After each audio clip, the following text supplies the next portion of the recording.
Teachers in tinfoil hats who send their students to re-education camps. Me, as a deputy of the Arkhangelsk region, hero of Russia, and spiritual leader. This is no longer absurdity, it's bordering on reality. I'm Vlad Bokhan, the inventor of a new form of activism that made an entire system work against itself. While the Russian tanks are rolling down, they're getting ready. I started out as a painter.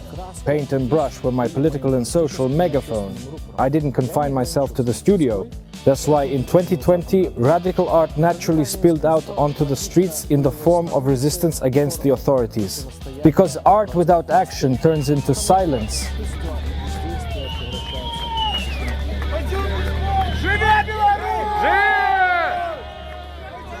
That's exactly why I ended up in exile, not by choice, but out of necessity. But at the same time, I gained a new space for action. I didn't abandon the practice of direct action and continued with street activism. These were sharp, provocative gestures, a reaction to the tactical situation, to the current political agenda. But soon I realized this was only a response to a specific moment, to the fleeting tactics of current politics. This could work like a flash, but I saw that the problem ran deeper. I started to look at things more broadly. I was interested not only in today, but in the global temporal continuum. My practice now had to respond not to tactics, but to the strategy of history. It all started quite by chance. In January of 22, propaganda was actively showing images of the working people from state-funded enterprises watching their leaders' address on television. But I understood perfectly well that it was all staged and decided to show how these mechanisms actually work.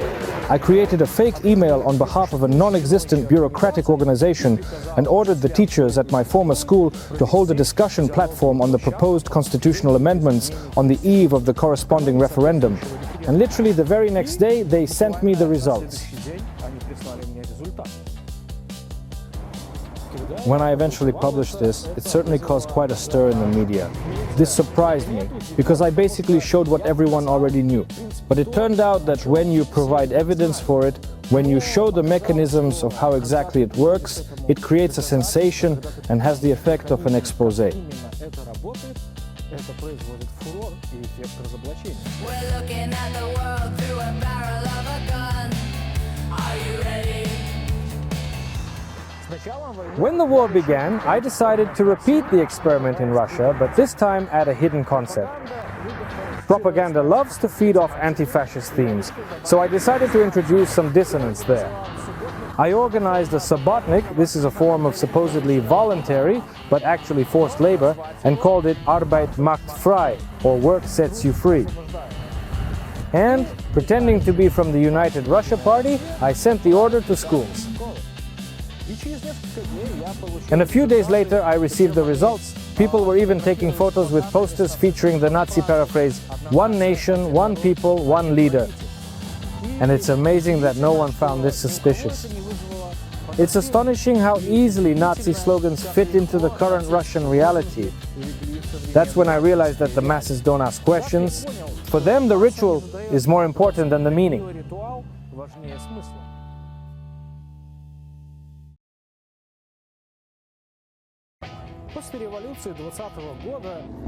After the revolution of 2020, it became fashionable among artists to talk about politics, but I grew tired of their narratives, where they blamed everything on the authorities. As for me, I worked on construction sites, in factories, and at a school. I studied what is called the so-called deep people, and I doubt that the blame lies solely with those in power. Belarus is a perfect example here. After all, in 1994, Lukashenko was elected in a fair democratic election. And the people allowed it. The people elected him.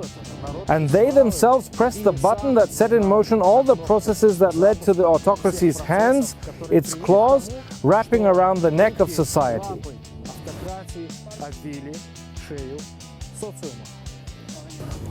That's how I organized the art project Herslandschaft. The project's manifesto was simple. A dictatorship can arise anywhere, come to power through democratic means, and then gradually tighten its grip until it becomes impossible to breathe. This is not a confession, it's a warning. The project started in Germany, in Darmstadt, in Wiesbaden. Symbolic, the paintings depicted the realities from our side of the Iron Curtain, about the mechanisms of power and oppression. But many German viewers listened to our stories as if they were scary fairy tales, not as a reality close by. That's when I finally formulated the method. Manifestos are the theory, paintings are their illustration, and actions are the practical proof that all of this is real. That's how I became the scriptwriter and director of this theater of the absurd. I didn't invent anything new. I infiltrated the system and used its own mechanisms. Stamps, signatures, bureaucratic language. And I triggered a mechanism that exposed all the internal processes of this system. Fear, submission, and the readiness of the masses to comply.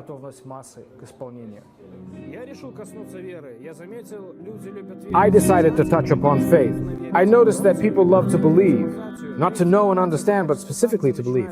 Belarusians in exile believe in democracy, but their democracy ends where someone else's opinion begins.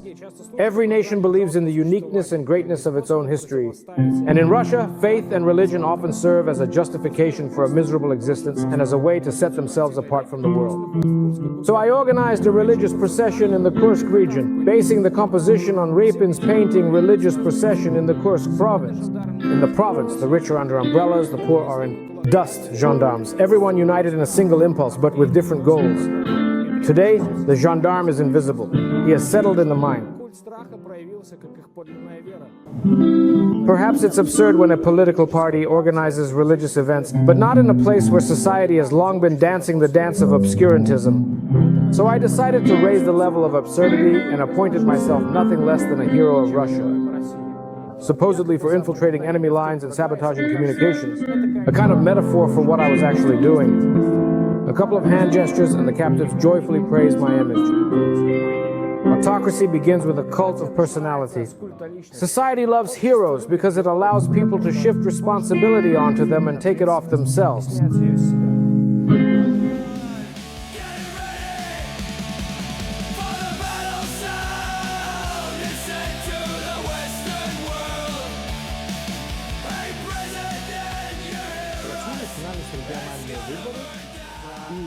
Regional elections were starting in Russia, and since I was already a hero, I became a spiritual leader, and it was time to take power into my own hands.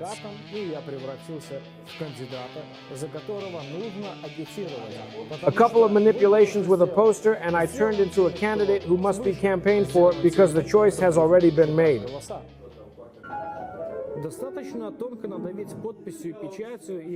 Made by those above, made by those who will count the votes.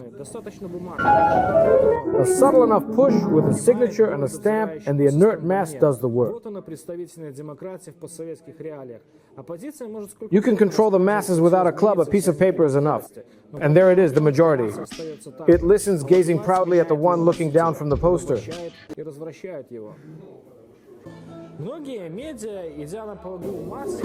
Many media outlets following the crowd labeled my actions as a prank. But a prank is supposed to be funny and entertaining, so I decided to give them something to laugh about. I sent out demands to schools to compile lists of potential extremists among students, supposedly for their subsequent re-education in special camps. I absolved them of responsibility by adding simple criteria like poor academic performance, bad discipline, and disloyalty to the authorities and the war. And I received lists with the names of teenagers. At first it was a single victim, then an entire list. And then it became clear that the train car carrying people into exile was already rattling along the tracks. And today these are lists of extremists, tomorrow they will be execution lists. I called the campaign Bon Voyage as a bitter irony about a system that routinely sends a generation into darkness.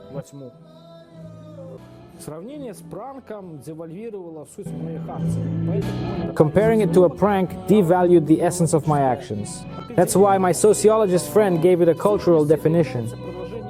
Essentially, this is a continuation of the tradition of the French situationists, détournement, redirecting established cultural symbols against the system. Guy Debord spoke about ultra-detournement as techniques that are carried into everyday life beyond the boundaries of art. But I went even further. My material was not posters or advertisements, but the mechanisms of power themselves. Bureaucratic letters, stamps, reports, meetings. And I redirect not the symbol, but the process itself, forcing the system to produce absurdity with its own hands. This method could be called ultra-detournement, when the system exposes itself, operating as usual but in a distorted mirror.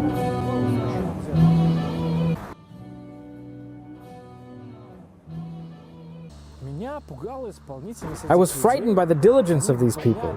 They would automatically carry out absolutely any absurdity. That's why I decided to hold up a mirror to them to show how it looks from the outside and from the official's perspective. I imagined myself as a Russian artist from Odessa and demanded that they organize an online exhibition of my paintings, which were inspired by my observations of colleagues during my time working at the school. But no one recognized themselves in the reflection. On the contrary, they praised the paintings, admiring the depth of the concept. This became a terrifying revelation. Even when the mirror is held right up close, a person prefers to see not themselves, but a convenient image. Comfort turns out to be stronger than the truth. It is precisely this habit of seeking comfort that sustains the system. There were those who reproached me, saying that my actions were unethical. Supposedly, I am using slaves for my own purposes. But the fact is, this is a situation of conflict, where everyone must make their own existential choice. After all, I too once worked as a teacher, and I made the choice not to serve this system. But most people serve their own fear, and these teachers do not become victims, but accomplices of this regime. My goal is not to ridicule, but to expose, not to humiliate, but to show that what is familiar and natural is actually frightening and absurd. That is precisely why such actions are important. They make visible what is usually hidden. And when the absurd is laid bare, illusions disappear. All that remains is the choice: to keep playing the role of an extra, or finally become a subject.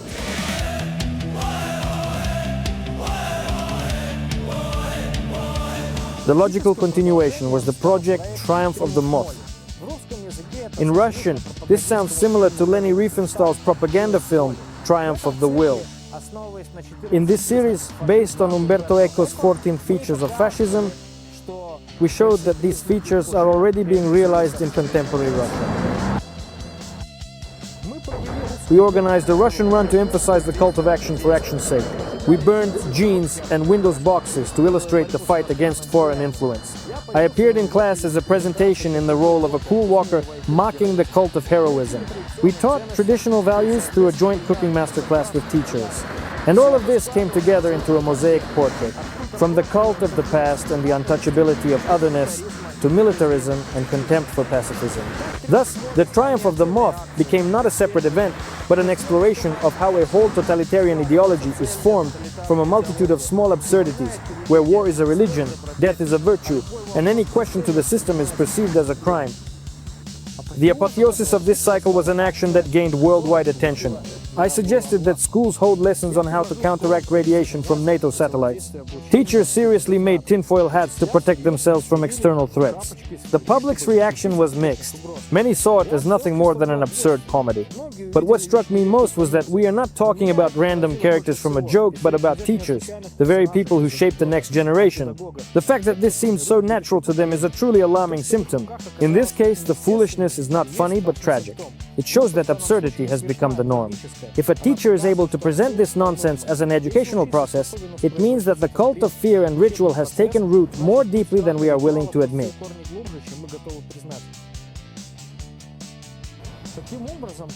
Thus, what I warned about back in 2022 at the beginning of the Herzl's project is starting to come true. And the latest trends in global politics clearly show this. Meanwhile, the project continues and keeps frightening me more and more. I am frightened by the submissiveness and obscurantism of the masses. I am frightened by the dark side of power. Fascism does not arrive with a triumphant march and the beating of drums. It comes as an everyday habit, as consent to ritual, as acceptance of the absurd when people and society refuse to see their own reflection in the mirror. And my art is that mirror, distorted, funny and frightening all at once. And the question is, when will society see itself in it, and will it be too late? Warhead.